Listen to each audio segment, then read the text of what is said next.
Good morning, Emerson. Today is Tuesday, September 23rd. Over the weekend, thousands marched all over the world to raise awareness for climate change. Claire Kerr will have more on that later. And after weeks of turmoil, NFL Commissioner Roger Goodell finally held a press conference. Logan Reaver is here to tell us what he said. Good morning, Emerson. I'm Madeline Avery. And I'm Mike Cantalupo. Welcome to a brand new season of Good Morning Emerson. A new season, a new format, new people. I'm so excited. We have 3 hosts this semester. So it's me, it's the wonderful Maddie Avery, and it's also Christian Mudrick. He'll be in studio today to have some interviews, to do some demos. Yeah. So it's a great new format because when you get sick of me, you'll have Christian and you'll have Maddie. When you get sick of Maddie, well, you won't get sick of Maddie. You're just going to want Maddie all the time. But then we also have a bunch of new correspondents on set. We have Kiernan Zehring, who's our tech correspondent. Right. And you know, iPhone mania is going on like crazy right now. He's going to tell us all about the new iPhones. What do you think about that? You know, I like it. I think it's beautiful. But you know what? It is a little big. Yeah. I held it and it's big. He'll be here to tell us all about the actual specs for each phone. For the iPhone. Yeah. And Maggie Morlath has some news on the Showtime favorite, True Detective. They've got some big news. I've actually never seen the show, Mike, but I hear really good things. All the actors are top-notch actors, so I'm excited to see what she has to say. Yeah, and like GME, they have a totally new cast. It rotates every single season, so it'll be interesting to see if they can live up to that success they had in the first season. And then talk about success. We have Alex Clark, the EP of the EVVY Awards, here in studio to talk us through what they're looking for this year's show. If you're looking to host, if you're looking to work on this show, I know I am. I don't know about you. Yeah, I think everybody really in the studio, everyone in the show wants to work on it, so you're not going to want to miss this interview. Christian will be sitting down with him. It's going to be great. But now we've got the extremely talented and beautiful Claire Kerr here with our news update.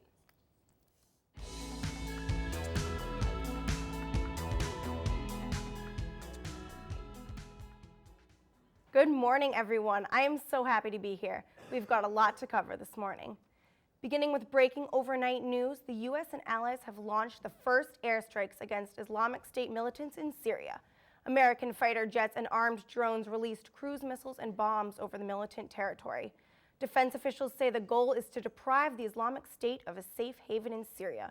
These strikes follow President Obama's pledge to, quote, degrade and ultimately destroy ISIS.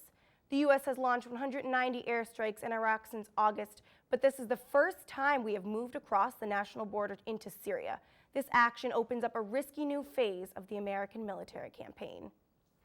The 3 Afghan National Army soldiers who disappeared from Cape Cod over the weekend are now in custody. They were found yesterday when they were allegedly trying to cross the Canadian border near Niagara Falls. The 3 men are being questioned by federal authorities at the Rainbow Bridge checkpoint on the U.S.-Canada border. They went missing from training Saturday around 10 p.m. and had last been spotted at a mall in Hyannis. Authorities say they posed no threat to the public.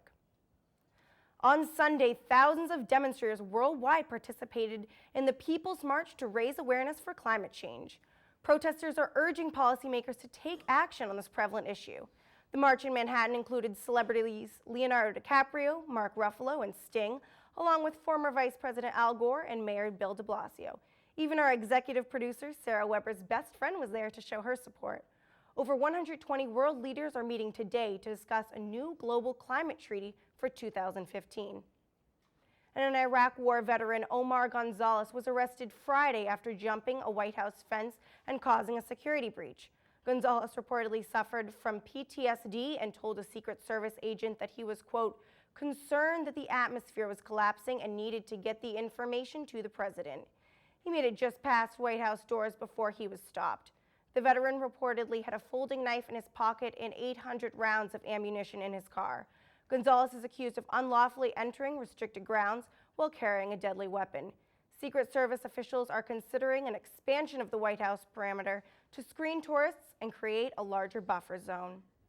That's all the news I've got for you today. Back to you, Mike and Madeline. Thanks, Claire. Now, the situation with ISIS is super scary right now, and now we're bombing Syria. Do you think this is going to lead to all-out war?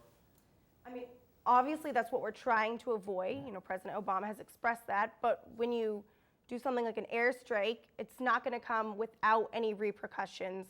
So we're really just hoping for the best and many updates to come. I guess that's all we can do right now. It's definitely a difficult situation. Absolutely. Claire, how does this climate change march compare to other historic marches in the past? I know that we're throwing around numbers like 33,000 in New York. So what's your take kind of on the climate change march? Absolutely. I mean, it's great to see that people are actually interested in this and care about this. You know, our climate is changing, and it's something that we all need to know about.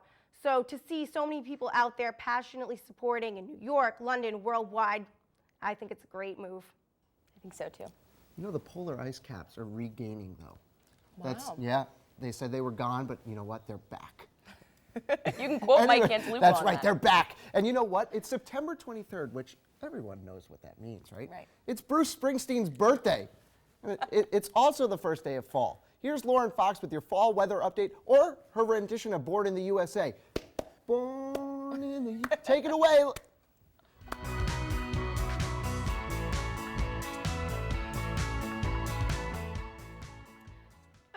Mike, I think I'm going to leave the singing to Bruce. After such a warm weather weekend, you're probably expecting the worst for the coming week. Don't break out your long underwear just yet, because this week's forecast is looking good. Today is going to be absolutely beautiful, with temperatures in the upper 60s and clear, sunny skies. A light breeze is expected, so I would definitely make an effort to spend some time outside today. You can expect clear night skies later on tonight, and temperatures are expected to be in the lower 60s. With the fall season in full swing, it's starting to get darker earlier. The sun will start to set around 6:45 this evening, so make sure to go on an outdoor adventure before then. On Wednesday, those sunny skies will stick around for yet another clear and comfortable day. The temperature will be a little cooler, with a high of about 63 and lows in the upper 40s later on that evening. And I don't want to jinx anything, but the rest of the 5-day forecast continues to look sunny and comfortable. Thursday will be similar to today, with a high of 67 degrees, and it should be partly cloudy. Friday will be a little warmer, with a high of 74 degrees and a clear sky. Saturday will have the high for the week at a sunny 77 degrees, and Sunday will be very similar to the days before at another high of 74. Now, as New Englanders, we know that this weather is not going to be here for much longer. This is going to be one of the last warm weekends, so go have a picnic in the Boston Common while you still can. I know I'm going to try and soak up the sun as much as possible this weekend. See everyone on Thursday. Back to you, Mike and Madeline. Thanks so much, Lauren. I got so scared because I realized in like 2 weeks, I'm going to start needing gloves and scarves, and the walk is going to be terrible. I've already got my parka ready to go. I'm ready to go. There's a viral video that's going around that if you haven't seen yet, we're going to show you in a second, but it involves a news reporter quitting live on air, and it's not for a reason that a normal news reporter would quit for. How about it's a little out there, so let's take a look. Dedicating all of my energy toward fighting for freedom and fairness, which begins with legalizing marijuana here in Alaska. And as for this job, well, not that I have a choice, but it, I quit. We apologize for that. We apologize for that as well. Well, that's unbelievable. That's Alaskan reporter Charlo Green. After she did a report on the Alaskan Cannabis Club, turns out she's the manager of the Alaskan Cannabis Club. Yeah, so not only is she quitting on air, but she's also doing a story about herself, which is just not a good choice. Do you think that... I actually think that this was maybe a good self-promotion move because she was sitting, just in Alaska. And now look at her. She's all over. She's on GME. That's something. Yeah, I mean, I think this was definitely, she was trying to get attention for sure. Right. I just personally don't think this was the best way. For me, it's really that I think she embarrassed her entire news team and her station. And if I was the anchor coming on after her, I think I would be a little bit upset too. She definitely looked frazzled. How would you have handled that? I have no idea how I would have handled it. It was uncomfortable. It was just, it was unexpected, obviously. I mean, just from the way her body language, from the way that the anchor reacted, this was not something that they thought that was going to happen. Yeah, I have to be completely honest with you.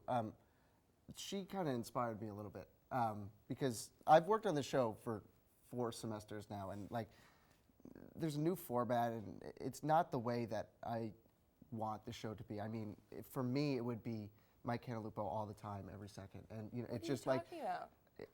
Screw it, I quit. What? Oh, okay. Well, we're gonna go to commercial. When we come back, there'll be more exciting stuff going on Good Morning Emerson. Okay, thank you. Stick around.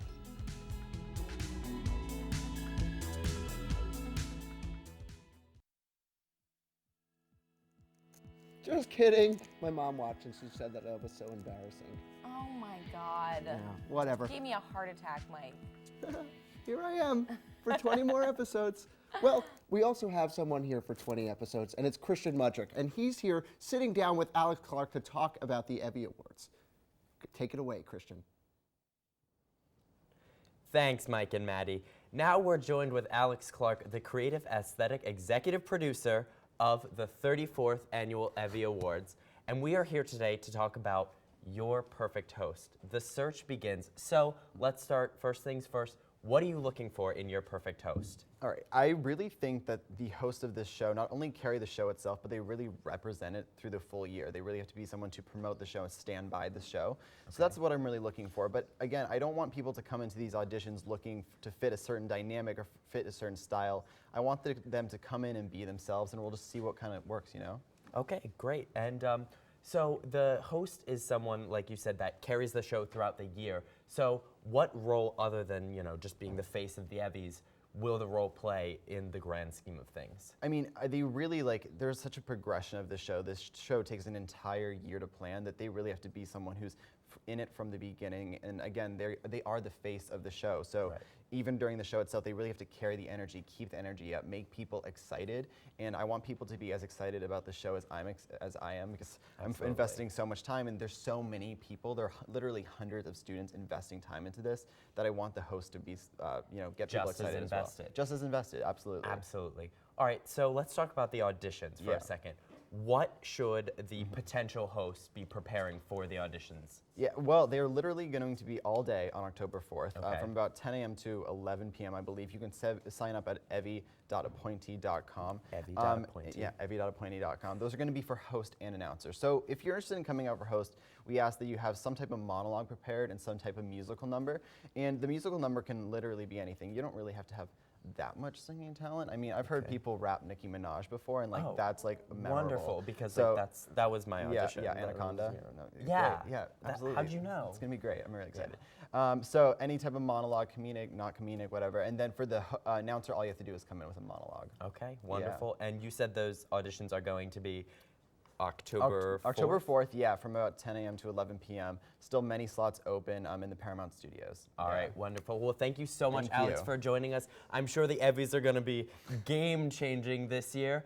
And speaking of game-changing, the Patriots played the Raiders on Sunday, which sounds like it would have been a breeze to win, but something else happened. Logan, what went down?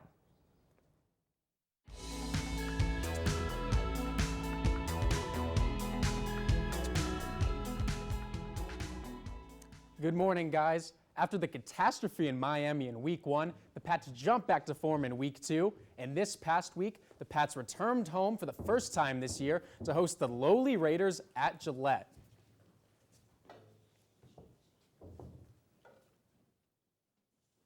Here we go. Here in the second quarter, Tom Brady hooking up with his best friend, Rob Gronkowski, who puts it in the end zone. And there's Robert Kraft trying to get some love from Mark Wahlberg, gets none. Gronkowski with his second TD of the year. Later to the fourth quarter, a touchdown by Darren McFadden gets called back on a holding call, which would have tied the game. It goes holding against the Ravens, 10-yard penalty. Later in the drive, looking to score to tie this game. It is intercepted by big Vince Wilfork, who seals the game. The Pats win, a close one, shouldn't have been that close, 16-9.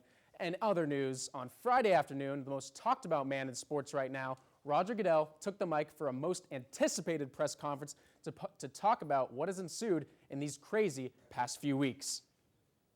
Well, as I said to you early on, is that we made a mistake in letting our standards fall below where they should be. We should have had our personal conduct policy reviewed more frequently to make the changes necessary to deal with the issues that have changed. Goodell had been ridiculed for his handling of the scandals involving players Adrian Peterson, Greg Hardy, and most notably, Ray Rice. And to be quite honest, the press conference didn't solve anything. If anything, it just proved further that this man does not understand the magnitude of these situations and isn't suited to run this league anymore. If you've been living under a rock for the past year, then it's probably news to you that Derek Jeter is retiring this year. For those that have been above ground, we can't go a day without a ceremony for him at some ballpark in America. The latest to salute Jeter is Gatorade. Gatorade's new ad about Jeter and his longtime commitment to the city of New York is chilling to say the least. And that's coming from a diehard Sox fan. If you are yet to check out the commercial, please do, because it sums up what the captain has done for the past 20 years for the city.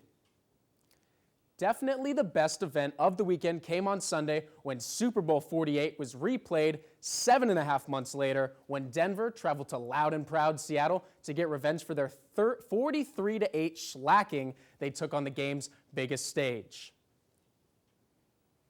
Peyton Manning looking intense right there. We go to the fourth quarter. Immediately, Peyton Manning looks for Jacob Tamme and finds him in the back of the end zone to tie the game, shocking Seattle. They would go for two. Manning looking to tie it up, send it to overtime, finds in the back of the end zone Demaryius Thomas, who barely keeps his feet in to tie up the ball game. But it would not be, as in overtime, Marshawn Lynch dives over the pile and heads into the end zone. That would end the game. 26-20 is your final. Seattle goes on to win once again. That's all the time I have for you today. Back to you on the couch. Thanks a lot, Logan. Now, I have my ever so subtle Miami Dolphins tie clip on right now, which means I am a huge football fan, but the Patriots haven't looked like the Patriots this year. I know we're AFC East rivals, but I think you could agree with me. But how do you think they'll fare for the rest of the season?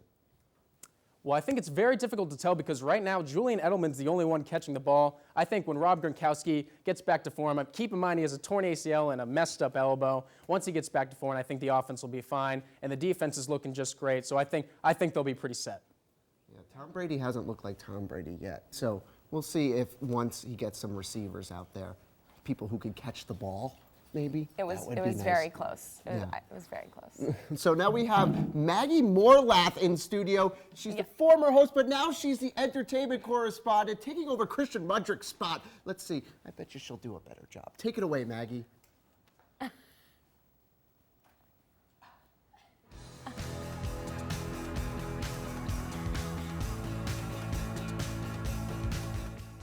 thanks, Mike. I've literally got huge shoes to fill. But Harrelson and McConaughey can step aside. There's a new True Detective in town. Colin Farrell is set to star in season 2 of the HBO drama True Detective. The Irish actor has confirmed that he will indeed play the lead. Though Farrell confirmed that they will shoot in the Los Angeles area, he admits that he knows very little about the upcoming season. Still unknown are Farrell's co-stars. Series creator Nick Pizzolatto has said that there will be 3 leads in this next season, mentioning that one will be a strong female. While Elizabeth Moss and Jessica Chastain have both definitively denied rumors of their involvement, I cannot wait to see who will be delivering us a performance of Lady Power this season. And speaking of Lady Power, Emma Watson has literally killed the gender politics game. As a recently named UN Women Goodwill Ambassador, Watson served the United Nations a powerful speech this weekend in New York. For the record, feminism, by definition, is the belief that men and women should have equal rights and opportunities. It is the theory of the political, economic, and social equality of the sexes. Watson's speech launched the He for She campaign, which calls on both women and men to recognize gender inequality as a human rights issue. In her speech, Watson came out in defense of the F word, but don't worry guys, it's just feminism, and addressed the misconception that feminism is man-hating. Well, it's safe to say that Emma has really grown from her Hermione Granger character, and she has definitely sorted out her priorities. Hilary Duff says she's down to do a Lizzie McGuire reunion because why not? Though the Disney Channel show ended back in 2004, Duff says she would be able and willing to reprise her starring role as Lizzie. In the 10 years since the show ended, Duff has continued her singing and acting careers, but has been relatively out of the spotlight in recent years as she became a wife and a mother. Duff made a sort of comeback this summer with the release of her singles Chasing the Sun and All About You, but it looks like Lizzie may also be coming back into our lives. I don't know about you guys, but I am dying to find out whatever happened with Lizzie and Gordo. SOS, please someone help Rihanna. But Rihanna, we don't need to talk about her right now. Let's send it back to you guys on the couch. Who needs to talk about Rihanna? She's so 2011. Well, thank you, Maggie, so much. I just have a quick question for you. You talked about a lot of amazing ladies today. What kind of response is Emma Watson's speech getting? She's really garnering a lot of positive attention after this. A lot of women, myself included, feel extremely empowered after this. You know, it's the idea that feminism isn't man-hating and that feminism is meant to be equality of the sexes and just that, and that men can be on board for this as well. And she was dressed flawlessly. So. She's so flawless. Yeah. We're going to take a quick break, but when we come back, my inner cheerleader's coming out because we're making pom-poms. Stay tuned.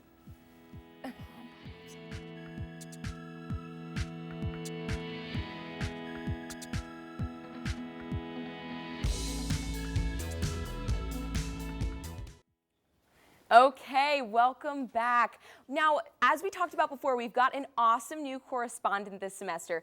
Kiernan Zehring will be bringing us all of our tech news. First up, he's going to hit Boylston Street just in time for the release of the iPhone 6, which I actually have one with me right now. It's gorgeous. I don't know why anyone's trusting me without a case. Let's check out Kiernan's package.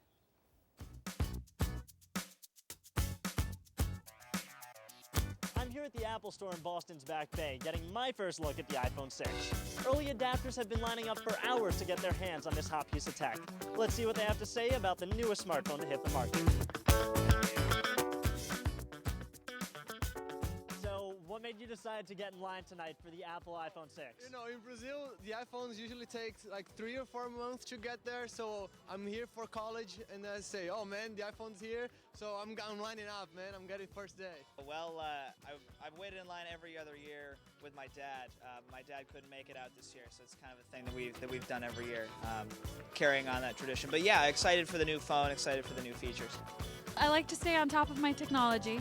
I also have a very cracked phone at the moment, so it sort of like pushed me over the edge to go ahead and do it. Are you getting the 6 or the 6 Plus? I'm getting the 6 because usually now I have the 4S, and I think it will be a huge increase in the real estate, and I think the 6 Plus is too big. Let me get the smaller one because I want it to fit in my pocket. Are you afraid the 5.5 might be too large, or are you ready to handle that? I think I can take on the 5.5-inch screen, but a lot of people seem to be worried about the fact that it is too large. But hey, you know, you can go in the store, you can hold it in your hand, then you can make a decision for yourself. I'm just excited for the iPhone Plus because it's like the biggest like step forward, you know? Like I feel like Apple's finally stepping up, you know? Yeah, I think the extra real estate on that screen is going to make like a huge difference. I'm looking forward to actually holding it in my hand because some people are saying like I'm crazy for wanting to get that phone because it's like huge.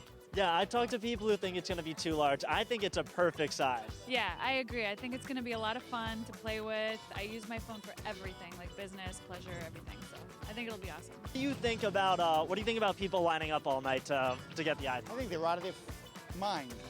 I waited in line for the original iPhone back in '07, and that was ridiculous. So many people, thousands of people turned out for that, and it's a fun time. It really is. Well, guys, that's all I've got for you today. Keep it locked to GME for all your tech news needs. Sending it back to the couch, I'm Kiernan Zehring. But that's all right. Welcome back. Now we're joined with our lovely do-it-yourself correspondent, Lauren Lewis, who's going to show us how to pump up our dorm room with these groovy decorations. That's right, Christian. I'm going to show you how to make these lovely decorative pom-poms. I have absolutely no idea how this is going to become that. Well, I'm going to show you. All right, so All let's right. get started. So the first step is we're going to lay out our paper. Okay. We're just going to lay it out this way. Yeah. Yes. Oh, but we're going to keep it together. I get the scissors. I'm just not going to give you the Yes, scissors. we're going to keep it honestly, if you're together. gonna be like that. That's the key. Okay, Yes. keep it together, Mike. All right, so now we're going to fold it. Oh, Okay. Mike, put down the scissors. Not yet, not yet. You're getting Getting excited. Yeah, you are already getting excited. Breast cancer awareness scissors, too. I know. They are. We are It's aware. so true. All right, Okay. so now once we have our paper So done, this we're way. gonna, yes, I wasn't listening. we're gonna fold them kind of accordion style. So Okay. about an inch and a Is half, this I'd too say. much? Is this too much That's of a good. That looks and good. then accordion back? Yes, and Okay. then fold it the other way.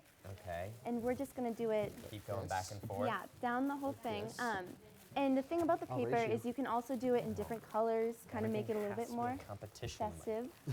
But yeah, these are Okay. definitely great for. So once this is done, this is probably going to take us A forever minute, and a day. yeah. So what happens next?